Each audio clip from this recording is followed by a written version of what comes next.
Archie. Fly out of my leg. Arch. Good boy. Okay, that's it. She's going to scratch my face. Good boy, Archie. Yeah. Archie. Now you want a treat, right? Of course.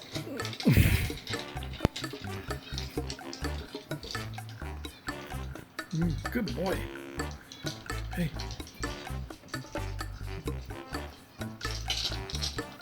Most cats want to sit in their lap, you know, all the time. But boy, this one don't. Yeah. Let's see. Archie's up here. He's trying to get my attention. And he did like Lily. He was watching Lily. Now he's watching John. She's all happy now.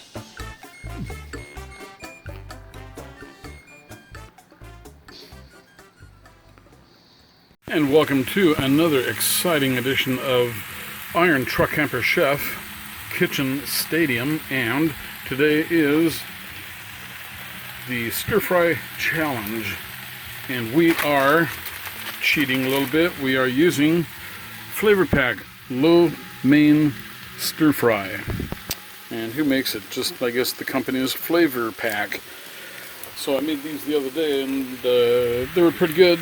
Today we are using some bits of hamburger, some small portobello mushrooms, and then one full package of the stir fry.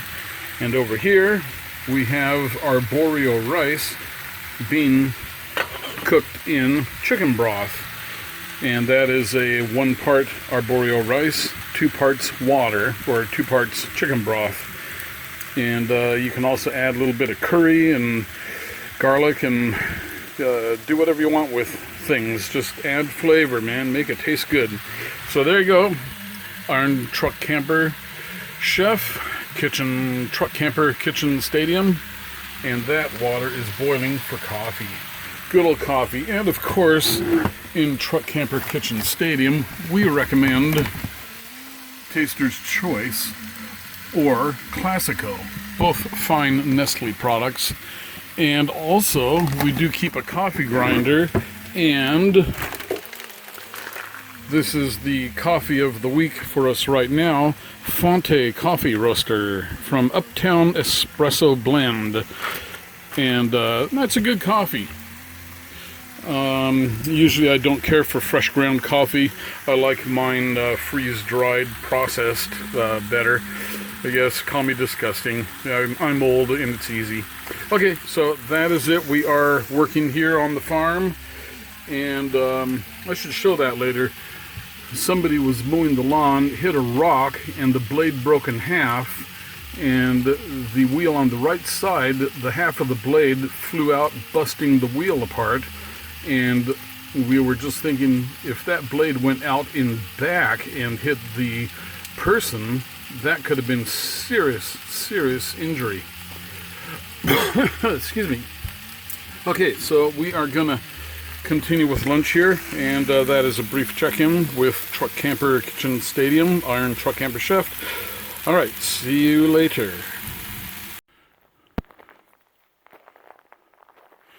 Okay, let me show you this lawnmower here. Let me make sure this lens is clean. It's not giving me the clearest picture. So, okay, here's what happened. The lawnmower blade busted off the rubber on the wheel. And let me just flip this over.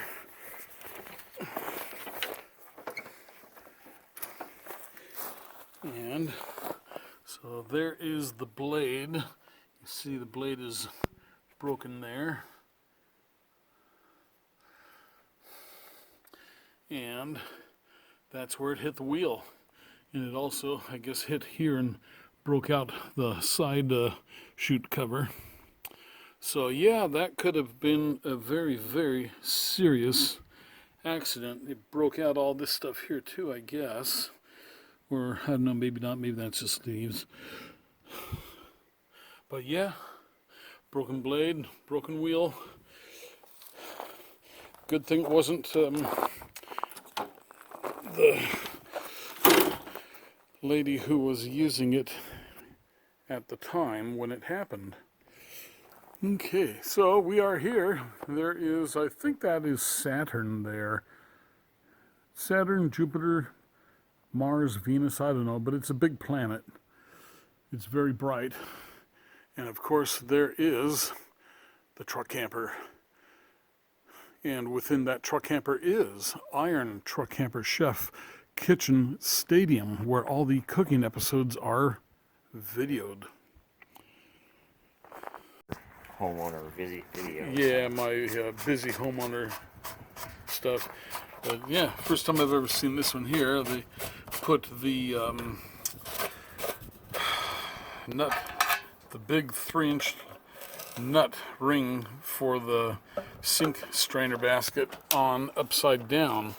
This flat edge is supposed to go against the bottom of the sink, and they've got it done very creatively. Okay. So anyway, never a dull moment. Back to exciting more adventures with remodeling. Here we have Dave, Master Amateur, applying DAP silicone-based 230 latex caulk Oops. on the Found the seam. intermediate ring for, you might fill that there. I'm going to. I'll do it with my finger. Oh, and then, yeah, so anyway, look at that. He's using his road racing technique to come down the straightaway here. And then he is going to come into the first corner there, meeting with another bead of caulk. And now he's busy making a mess of things. There you go. Okay, and so here we come down the back stretch now. I think Dave is turning 2 inches per second here. Unheard of speeds. Hopefully no major collisions will happen. Look at that concentration. I mean, Get on the other side of me so you can see what I'm doing. yeah, let's see what the you're doing. Look at that. See, we're going to zoom in here for close up, get some light on the work. Ooh, a little bit of swerving on the straightaway there.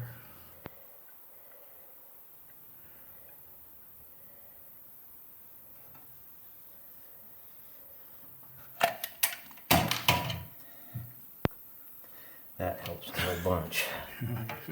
No wonder I can't see with. Dave decides to put some windscreens on. His readers. I need mine too. Actually, I don't need them right now because everything's far enough away. Too close, I can't see it. Too far, I can't read it.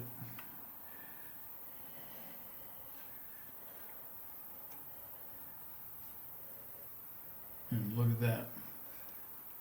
And with a twist of the wrist, he's done.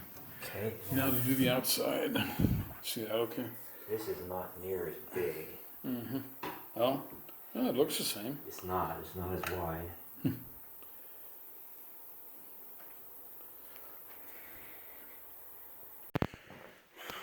This is the tile job with level quick floor leveling that we did a few months back. So you can see that some work has happened since I've been gone. The cabinet is in. This is the sink that Dave and I were setting earlier. And this is repurposed cabinetry. This was in another house. So Dave is sanding off all the door fronts and woodwork, and he's going to restain it. And so this is the flush mount stainless steel rim for the sink that we were working on. That went in very nicely. The caulk is very good. And there is the plumbing for it. We'll have to put an air admittance valve on that. But if you look up there, you can see the clamps. They hook onto the ring, and then they go under the plywood, and the screw goes onto the sink, and it pulls the sink up tight to the ring and the ring down tight to the counter. So there are 4 of those all around here, and if you look at them, you can see how there was a old 3/4 inch countertop that has been notched to make space for the clamp to fit under the new countertop above it. And so that's just one of the things you have to do when you repurpose things sometimes. But there's 2 layers of 3/4 inch plywood, so it's a good sturdy countertop. Okay. And this is the bathroom. So it's a little bit tight, but everything, the light's not working.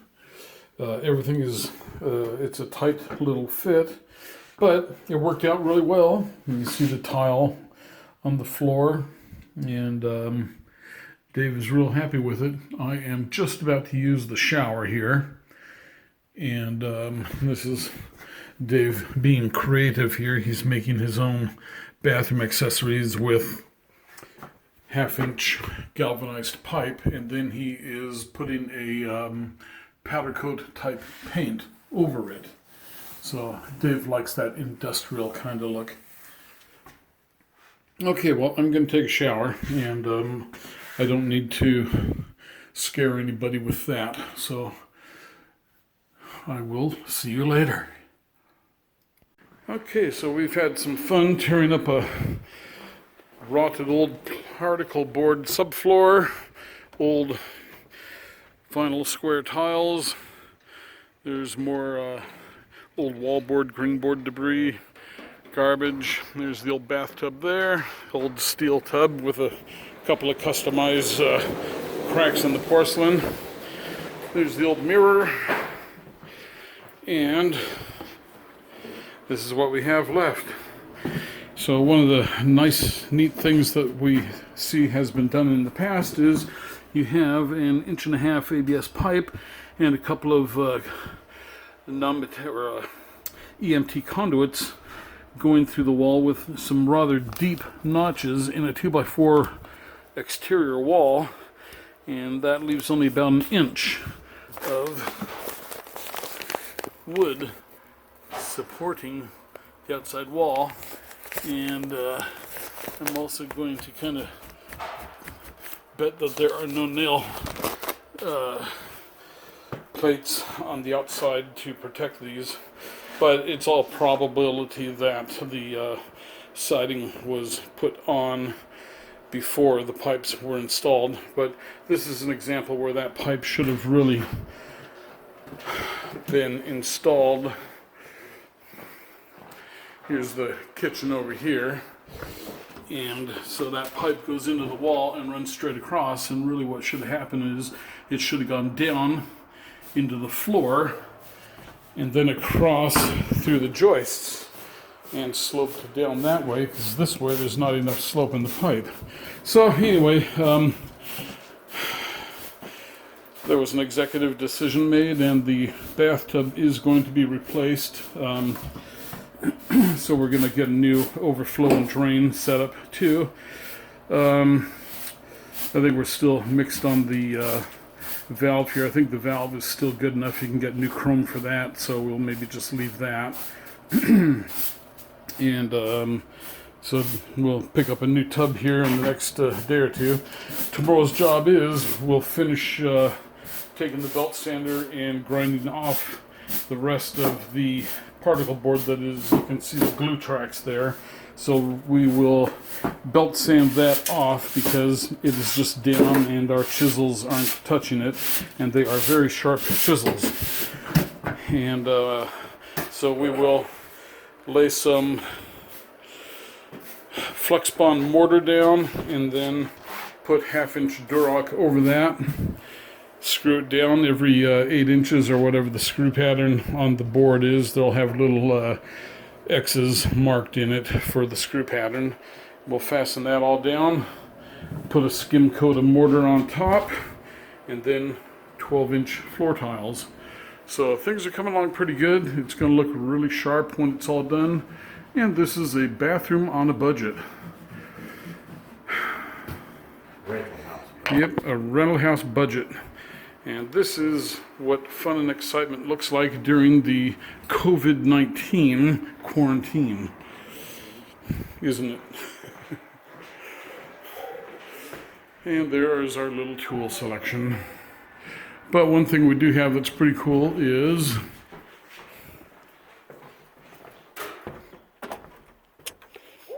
Mount Hood is down that way. Mount Adams is up this way.